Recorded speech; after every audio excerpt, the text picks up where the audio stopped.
So how long have you been doing your collection? So the last 12 years, conservatively, since I've got the house, it's got a lot denser. But some bits go back to when I was a teenager. Wow. So I've always been interested in, so in the 80s there was horror films and all that sort of stuff. Um, yeah, so some bits go back to that long.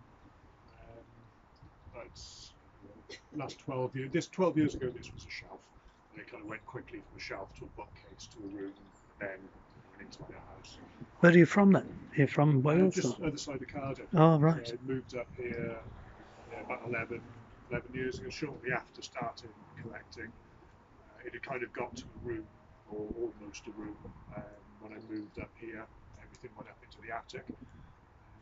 And then this house came up for sale next door to where my partner lives, just as I was getting out of the mortgage. So everything lined up perfectly. So I managed to kind of buy next door, knock through, got the collection down from the attic. It got denser and denser, and it got to the point where it was silly not to let people come in and have a look.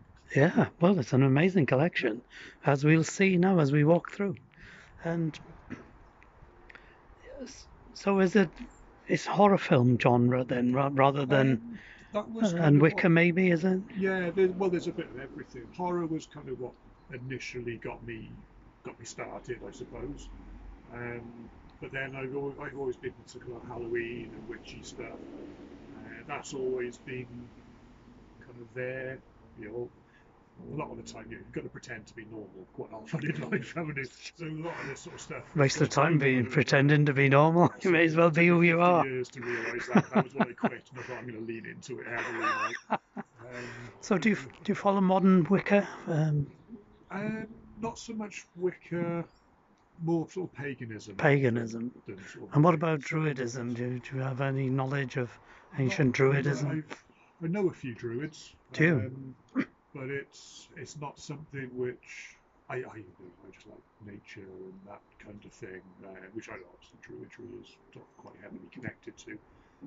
But the whole ceremonial ritual side of it is it's not something I've dabbled with much. Right. I'm much doing my own thing on my own. Who are the Druids you know then? I've met a few at different conferences. All right. Like that. Do you know Lawrence Main?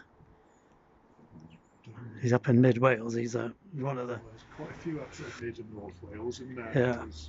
I think he was born in Oxford maybe, and he's born in right, or he lived in the premises that Elizabeth I's arch-druid type person. He wasn't a druid, but John Dee maybe. Yeah, I think there's a connection there.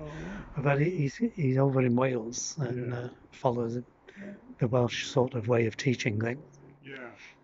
Yeah, it's interesting reading about kind of the localised sort of versions of things. There isn't a lot of folklore, of course, but there's not a lot of documented Welsh specific witchcraft or things like that. No, but this Wicca of the modern world is an invention from 150 years ago or something like that, is it? Well, as soon as the Witchcraft Act was repealed, right. That was where basically people could start going, look at me, I'm a witch. And Gerald Gardner was a big driving force back then. Right. I've heard of Aleister Crowley, but I don't know. Yeah, he was interesting. He sounds interesting, yeah. And so you made this Wicker Man yourself? Yeah. And it's got Edward Woodward in the middle of it there, I see. Yeah. Edward Woodward. I didn't have any intention of burning him. That's why I built him on the chicken wire, just so he's going to be a bit more long-lasting. Yeah. But I'm tempted to make another one now with the intention of burning. Enough time has passed. It was quite painful doing that. It's been over a year now, so I'd be tempted to make another one if I had occasion to burn it somewhere. We live by Lantriston, where Dr. William Price did a cremation on the mountain. You might have probably heard of it. I know William Price. Yeah, well, he was a modern day druid 100 odd years ago, and a chartist. But he cremated one of the babies that his wife delivered, and he was arrested. And because he was taken to court, he legalised cremations in the modern world, Yeah. because basically there was no law that says you couldn't Yeah. do a cremation. So he legalised cremations. A bit like the Witchcraft Act legalised mediumship. Yes. Yeah. Because it then went to the fraudulent mediumship act then, wasn't it? Yeah, the thing was though, if you've got a fraudulent medium, Yeah. then it stands to reason you got a genuine one. Well, I didn't catch your name, sorry. I'm Dave. Dave, come take us through then, Dave.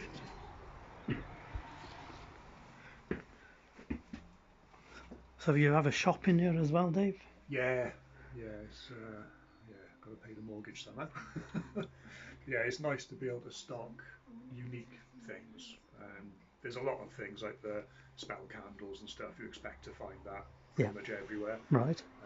But there's, I try and avoid a lot of things like crystals and stuff because There's a lot of people doing crystals. Yeah. That's it. Yeah, you can go anywhere and get your crystals and your incense and things like that.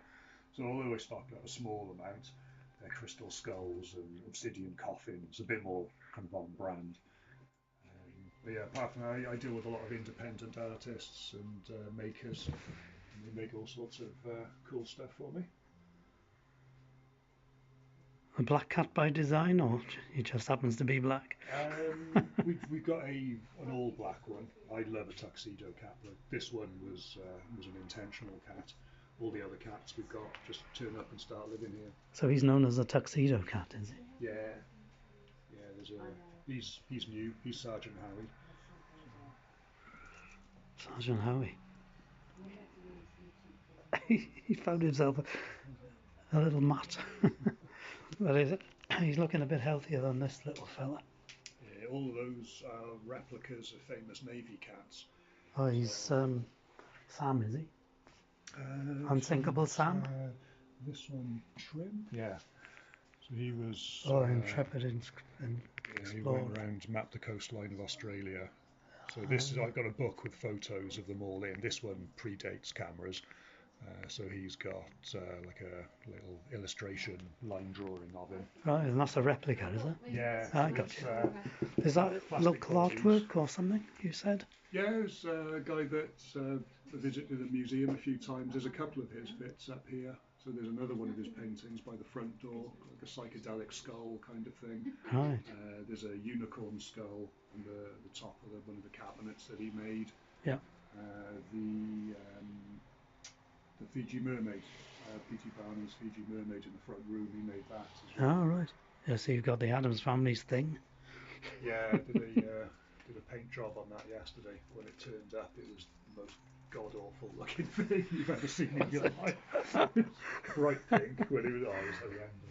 Bright pink. Nice. It's a lovely house. It's got a nice feel to it, fair play, considering you're calling it a Morbitorium. Yeah, it's always felt really cosy to me. And most people that come here, there's two sisters. Yeah. They haven't been for a while, but when they do come, just pop it in for $5, and they'll buy something in the shop. Yeah. An hour later, they'll still be here. And it's just so relaxing here. I've only had 2 people since I've been open who have literally put one foot in the front door and just gone nope and just walked straight back. Well, that was Margaret, unfortunately. But that was nothing to do with the. That was the incense. Because I've had people that's like, oh my god, it's a massive bird, and they're just terrified by the taxidermy and things like that. Right. But yeah, no, incense, yeah, it's totally understandable. Have you tried table tilting in here? Yeah. And what does that go for you? How does that work? We did last Halloween. We did a couple of seance-y things. Yeah. We did glass tipping, so you know. I know it's even better than table tilting. Yeah. In my opinion. My table just to the side of you I got with the intention of doing table tipping. But yeah, we did really well with the glass tipping. That was very interesting. That one would be quite difficult to tip, wouldn't it? Yeah, you need because it's 3 legs. That's what Isambard Kingdom Brunel said. 3 legs for a table and it's totally stable. Yeah. What do you know about Egyptian magic? You got the book there. Yeah, I used to be well into Egypt when I was younger. Yeah. I went out to Cairo and down the Nile. Did you? My first honeymoon, my first wife. But yeah, I used to love Egypt. And, So yeah, still got a few bits and pieces. It's more of the history sort of side of it. Right. And, obviously, they had a very big magical tradition. Did you know that you can translate the hieroglyphs using Welsh? There was somebody here yesterday. We were talking Really? about hieroglyphs, and Oh, yeah. she did like a course on reading hieroglyphs, and she said, "Oh, it was pretty straightforward." And then she's doing the advanced one, and it's like this is much harder. Yeah. No, I didn't. No, that will didn't be realise it was Welsh. that will be the orthodox version of hieroglyphs. But Welsh is so old, and the people of Wales came out of they're the 10 lost tribes of Israel. They came out of Egypt. So if that was true, that they are the 10 lost tribes of Israel, you should be able to read the hieroglyphs using Welsh. Yeah, And you same can. kind of roots Yeah. of the language. Yeah, and you've got the priests of Neath. What is that? Yeah. I find it a bit too coincidental that you got Neath and Neath. And what is that? Is that electric thing? Is Yeah, plasma ball. Oh, it will work as a plasma ball. Yeah. Right? Have you heard of the Soul Phone Foundation? No. That's worth reading up on, the Soul Phone Foundation. They get two rooms, whether they're next door to each other, I don't know. In the one room, you've got cameras, and you've got the computers linked to the cameras. Yeah. And the cameras are in the other room, where they've got one of them. Now, in the room with the control, you've got a medium and you've got the team. And the medium says, I'm getting my guide now to put their hand by the plasma ball. Yeah. And then the hand goes by the plasma ball. How close have I got to go? You have to get fair. Right on it. And that happens. Obviously, it's in a room where there's no person in there. Yeah, physical contact. And so, what has caused the plasma to act in that way? On cue. Yeah. So they say in that is proof, of survival. Do you ever use the Ouija board? We did last Halloween when we did the seance evenings. Right. Any good message or not? No, I never really had much off Ouija boards ever. Yeah. So it's not that I'm adverse to using them. No. A lot of people don't like them, so it wasn't something that I did as standard. But there was one or two sessions where things were a bit quiet, and it was like, fancy doing a Ouija board? And if everyone was in agreement, we'd go for it. But there was one, I'm 99.99999% certain it was the woman next to me moving it, because it was so Hollywood. And it spelt out AMI, and then one of the girls around the table was like, oh my god, I spelled out my name, and she started panicking. But then it went DE, and as soon as it did, I thought, I know exactly where this is going. And so it spelt out, am I dead? And everyone around the table was like, oh my god. Apart from the woman next to me, who was like, la la la la la, really nonchalant. Yeah, I like the glass. The glass, you can't keep up with the glass, so that is very impressive. Another one of your moggies. Yeah. Interesting. I love hearing anecdotal stories of like you just described. There's some interesting ones in here. These are the letters which have come with some of the Ouija boards on the wall. Right. I get lots and lots of emails every week. You do? And then reply to everyone and very rarely hear anything back. So what is your website? Morbitorium.co.uk, but if you search for how to get rid of a Ouija board on the top website that comes up, so that's how people are finding me. And I get loads of them from UK. It's kind of fairly evenly split between UK and America. Right.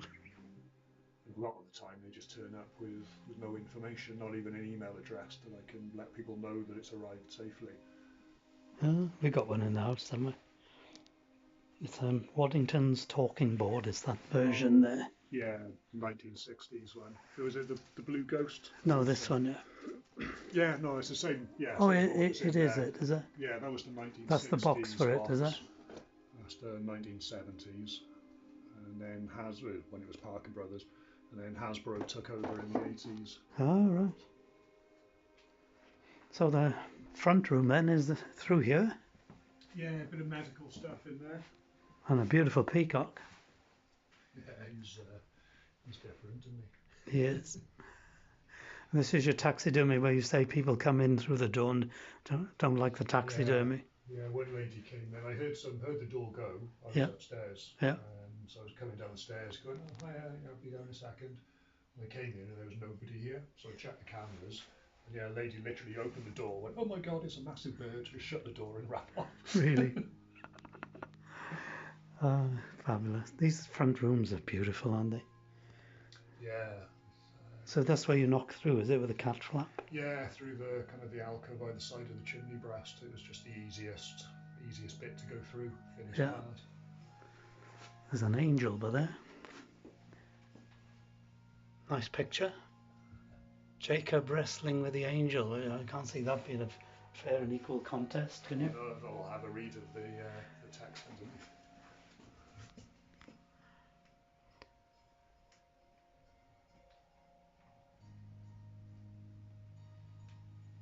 Ah, the angel is hitting him with his own hands. There's your horror film. That's Chucky, is it? No, It's not Chucky? No, he's just an old ventriloquist doll. I do have Is he? Chucky dolls and things, Yeah. but movie memorabilia doesn't really fit in. Right, I've got you. So stuff like that goes up in the bedroom. There's a Yeah. few references to films, Yeah. the Shining typewriter Yeah. there, but it's more nods to a film rather than merchandise. And that one's for sale if anybody cares for it.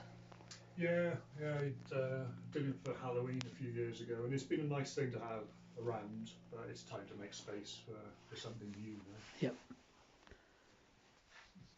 Oh, that's really good. Thank you very much for the tour. And what was your name again? I'm Dave. Thanks very much, Dave. If I've asked your name before and forgot it, I'm sorry. That's a beautiful peregrine. Did a good job on that. And Bron the crow. Yeah, most of the birds are new, but the mammals tend to be antique. So how many days of the week are you open, Dave? I'm closed on a Wednesday and a Sunday, but I'm open the rest of the time 11 till 5. And it's quite easy to find if you drop down into Pontywayn. Yeah, just got a train station just round the corner, parking literally across the road. It's nice and easy to get to. Is there a cafe in the village? There's a really good pub just down the road, but there's Cwmcarn Forest at the other end of the village, and there's a cafe and a visitor centre and a lovely place for walks up there as well. So it's as long as the day is dry, beautiful place to have a wander around afterwards.